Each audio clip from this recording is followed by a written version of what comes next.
চলে যায়। এদিকে ইউনিভার্সিটিতে নতুন একটি স্টুডেন্ট ভর্তি হয় যার নাম ছিল জিয়াং। তখন জিয়াং ও জিনিয়েকে একসাথে কথা বলতে দেখে হেন অনেক জেলাস ফিল করে।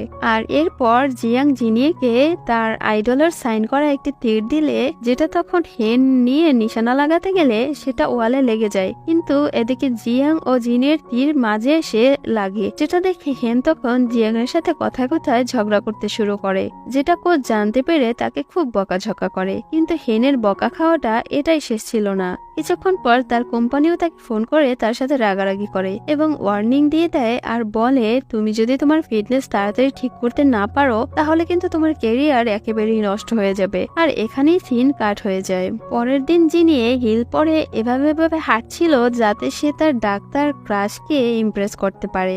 আর তখনই জিনিয়ে পড়ে যেতে নিলে তার ফ্রেন্ডরা এসে তাকে পড়ে যাওয়ার হাত থেকে বাঁচিয়ে নেয়। আর এরপর সে একা একাই হিল পরে কিছুক্ষণ হাঁটার ট্রাই করে। কিছুক্ষণ পর জিনিয়ে ডাক্তারের কাছে আসলে সে তখন ব্যস্ত থাকায় তাকে ক্লাসের পরে তার সাথে দেখা করার জন্য বলে, যার কারণে সে তখন ক্লাসে যেতেও লেট করে ফেলে। যেটা দেখে হেন তখন জিনিয়েকে ইশারা দিয়ে টিচার থেকে বাঁচার উপায় বলতে থাকে, কিন্তু এদিকে জিনিয়ে সেটা না বুঝলেও টিচার সেটা খুব সহজেই বুঝে যায়, যার কারণে টিচার তখন জিনিয়েকে বাদে তাকে পানিশমেন্ট দেয়। ক্লাস শেষে জিনিয়ে হেনকে বকা দিতে থাকে আর বলে সে কেন এমন সব কাজ করে যেটার জন্য তাকে সবসময় পানিশমেন্ট পেতে হয়।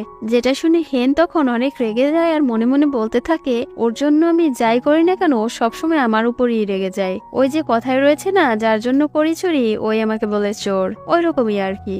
এরপরে জিনিয়ে তার রুমে গিয়ে ডাক্তারকে প্রপোজ করার জন্য একটি চিঠি লিখতে থাকে, যেটা দেখে তার বান্ধবী তাকে বলে, তুমি সব চিঠি না দিয়ে কালকে সরাসরি ডাক্তারের কাছে গিয়ে তুমি তোমার মনের কথা ডাক্তারকে বলে দাও। যেটা শুনে পরের দিন জিনিয়ে তার বান্ধবীর কথা অনুযায়ী সরাসরি ডাক্তারের সাথে দেখা করার জন্য চলে যায়। আর অন্যদিকে ডাক্তার যখন ইউনিভার্সিটিতে চলে আসে তখন হেন তাকে আটকানোর জন্য ইচ্ছে করেই পানিতে পড়ে যায়, যেটা দেখে ডাক্তার হেনকে তাড়াতাড়ি করে পানি থেকে উঠিয়ে নেয় এবং চেক আপ করতে থাকে। আর কিছুক্ষণ পর সে তার অফিস রুমে চলে আসে, যেখানে তার গার্লফ্রেন্ডও তার সাথে দেখা করার জন্য এসেছিল।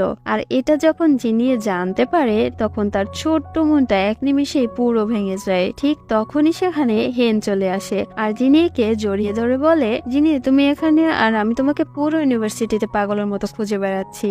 এরপর হেন ডাক্তারকে বলে আজকে আমাদের মুভি দেখার প্ল্যান ছিল। এটা বলে সে জিনিকে সেখান থেকে একটি রেস্টুরেন্টে খাবার খাওয়াতে নিয়ে আসে, যেখানে তারা খাবার খেতে খেতে অনেক মজা করে।